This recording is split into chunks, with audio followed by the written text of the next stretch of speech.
પાણી ઓસર્યા બાદ હવે બંધ પડેલા વાહનોનો ગેરેજોમાં ખડકલો જામ્યો. વડોદરા શહેરમાં રવિવારે શહેરમાં જળબંબાકારની પરિસ્થિતિ લાવી દીધી છે. આજવા ડેમમાંથી પણ પાણી છોડવામાં આવતા વડોદરાની મધ્યમાંથી પસાર થતી વિશ્વામિત્રી નદી પણ કાંડેતૂર થઈ હતી, જેના કારણે નીચાણવાળા વિસ્તારો સહિત જે વિસ્તારોમાં અત્યાર સુધી પાણી ભરાતા ન હતા તેવા વિસ્તારો પણ પાણીમાં ગરકાવ થયા હતા. તેવામાં નગરજનોના કાર, ટુ વ્હીલર સહિતના વાહનો પાણીમાં ડૂબી ગયા.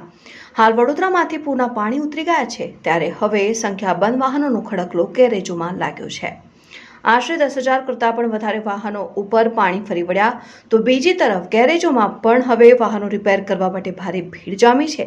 જ્યારે વાહનો રિપેર કરવા માટે મિકેનિક હજારો રૂપિયા માંગી રહ્યા છે. જો માર્કેટ તમને આપણે તમે જોવા જશો કે જેવી રીતે આપણે ન્યૂઝ સાંભળી છે કે 35,000ની ઉપર ગાડીઓ હવે ફ્લડમાં ડેમેજ થયેલી છે. 35 મને લાગે છે 35 ને એના કરતાં વધારે છે, કારણ કે હમણાં જે કે અમે ગેરેજ પર્સન છે, અમે જેટલો અમે ફ્લડ જોયો છે એના હિસાબથી અમારી પાસે ગાડીઓ બહુ ઘણી આવી રહી છે. અને ઇન્સ્યોરન્સ કંપનીઓનો બી સપોર્ટ બહુ સારો છે. એમના આપણને તૈયારીમાં આન્સર આપે છે એ લોકો. અને ફ્લડના રિલેટેડ ગાડીઓ બહુ છે, કસ્ટમરો બહુ જ હેરાન થઈ ગયા છે. અને તમે જેવી રીતે જોઈ શકો છો કે આપણી પાસે ગાડીઓ ઘણી પડી છે અને ટોટલ જે ઘરવખરી લોકોની હતી એ ખરાબ થઈ ગયેલી હમણાં.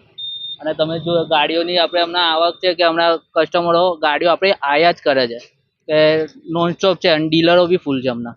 એટલે જો તમે તકનીકી તમે જો ગાડીમાં મોસ્ટ ઓફલી નોર્મલ પાણી બી લાગશે તો બી ગાડી ખરાબ થવાની જ છે આપણી. અને હમણાં જે પૂરનો જે સિચ્યુએશન હતી એ ટોટલી ગાડીઓ ડૂબી ગયેલી છે. એટલે એમાં શું છે, ગાડીઓ આપણે ટોટલ આપણે ચલાવવાની કન્ડિશનમાં જ નહીં, અને તમે અંદર બેસી નહીં શકો. એટલે ગાડીઓ ટોટલ લોસની કન્ડિશનમાં જાય છે.